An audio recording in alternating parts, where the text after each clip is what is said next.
girlfriend, Jessica, and I had always been the type to say yes to anything that got us out of the house. Hiking, kayaking, even last-minute road trips, we thrived on it. So when we decided late one afternoon to go camping for a week, it didn't feel strange. We both worked flexible jobs, so packing our bags and heading into the wild on a whim was normal for us. The state park we picked was free for campers and deep enough in the mountains that you could go 14 days without a permit. That also meant cell service was non-existent. We were halfway down a narrow dirt road when I made a mistake that still haunts me. I didn't turn on my high beams. I can't explain why. Maybe I was too focused on conversation. Maybe I was too comfortable with backroads. Either way, it cost us. I was going too fast for the terrain in the darkness when Jessica suddenly screamed. By the time I looked up, the shape was already there, a huge fallen tree stretched across the road. I slammed the brakes, but momentum carried us straight into it. The world went black for a few seconds. When I came to, my ears rang so loudly it felt like they might burst. My first thought was Jessica. I turned to her. She was unconscious.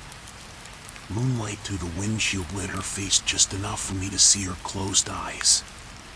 I shouted her name, but she didn't stir. I pulled out my phone and used the flashlight. That's when I saw the blood.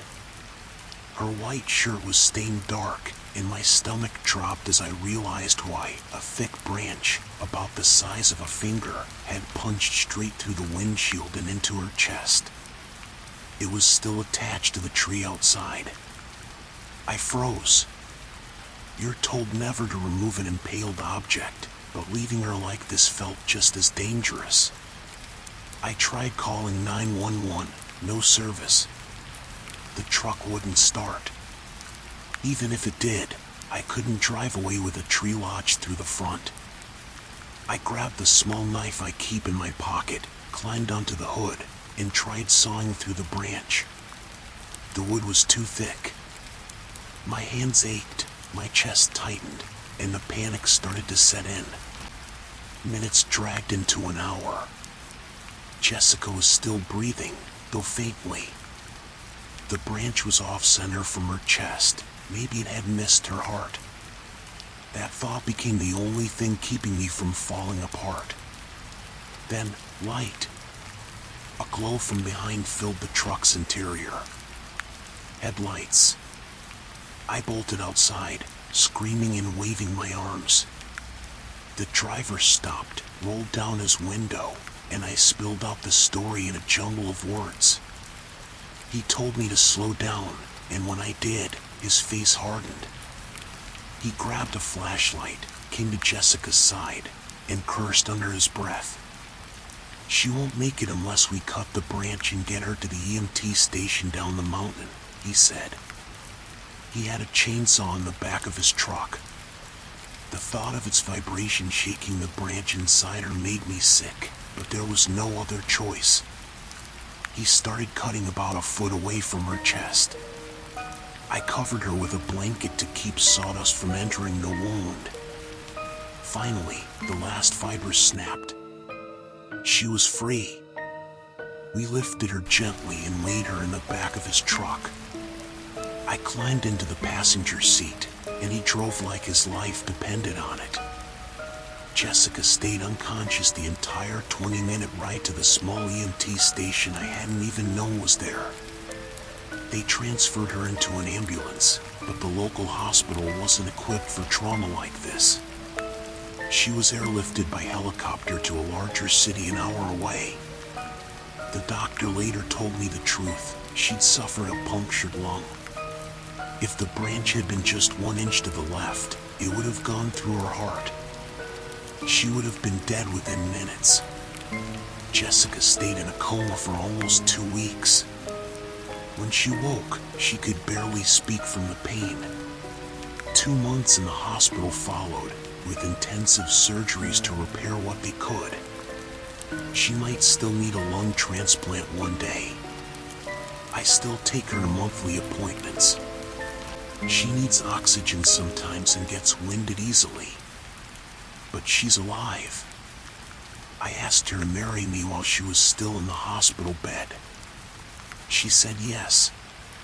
Some nights I replay that moment before the crash over and over, wondering if just one decision, high beams, slower speed, would have spared her all this.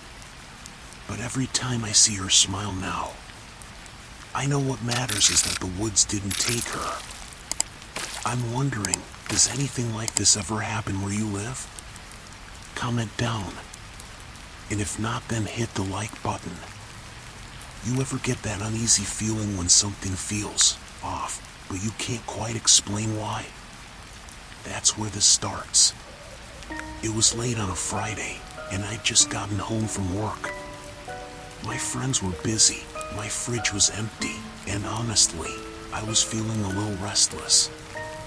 I'd been swiping through Tinder for weeks, not really looking for love, just open to meeting someone new. That's when I matched with him. His name was Ethan.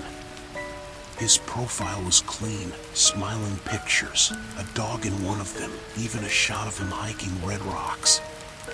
He didn't have the cocky bio a lot of guys had, just a simple, looking for good conversation and good tacos.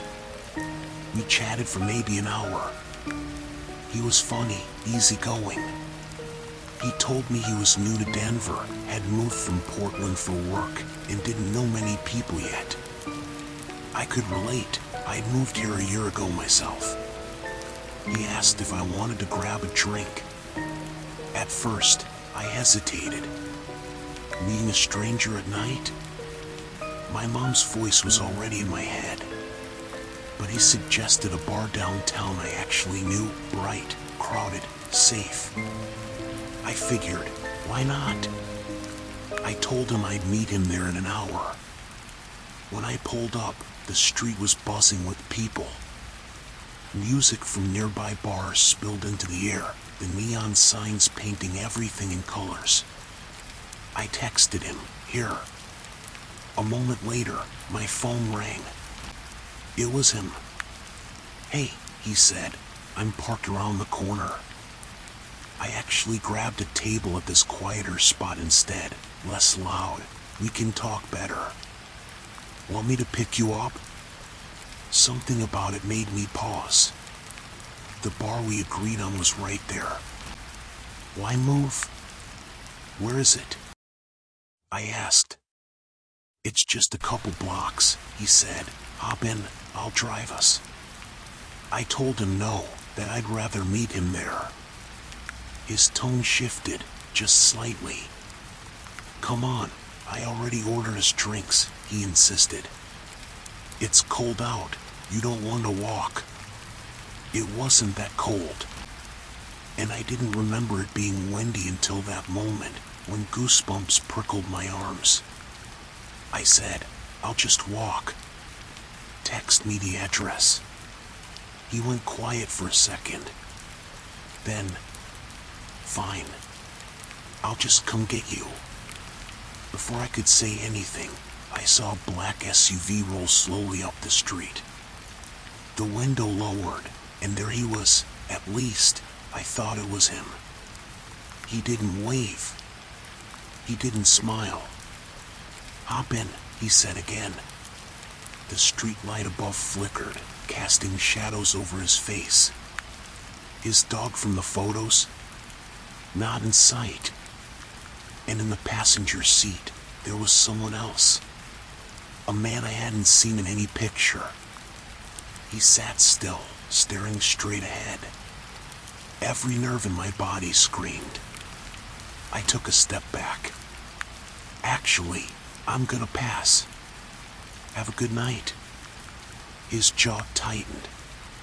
Don't be ridiculous, just get in. I turned and walked fast toward the bar's entrance. My heart hammered, my phone clutched tight in my hand.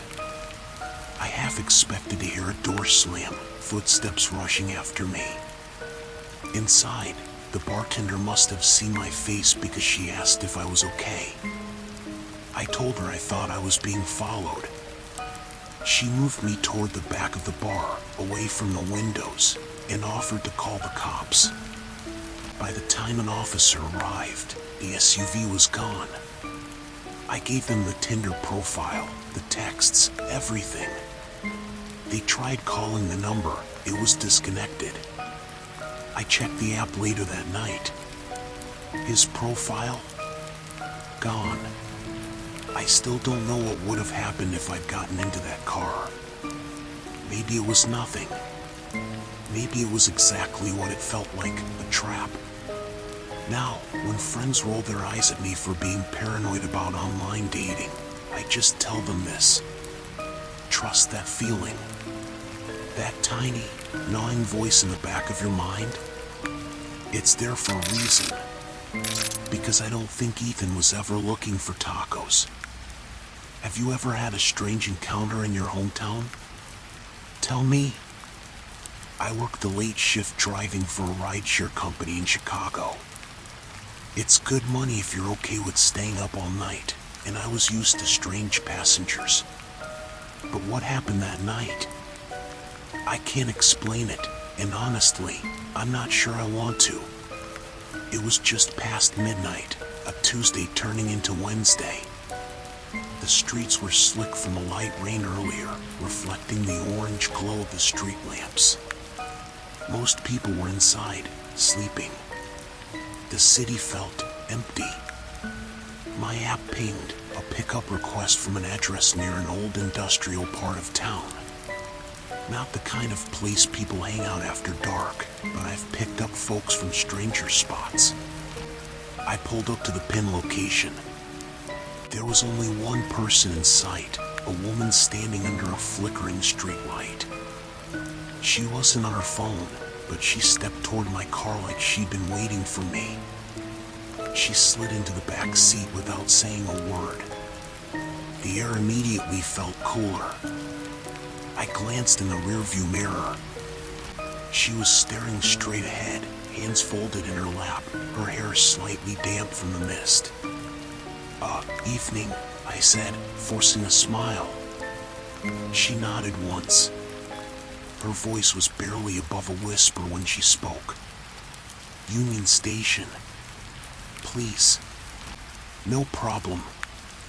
I tapped Start Trip and pulled away. At first, I tried to make small talk, just the usual driver stuff. Long day?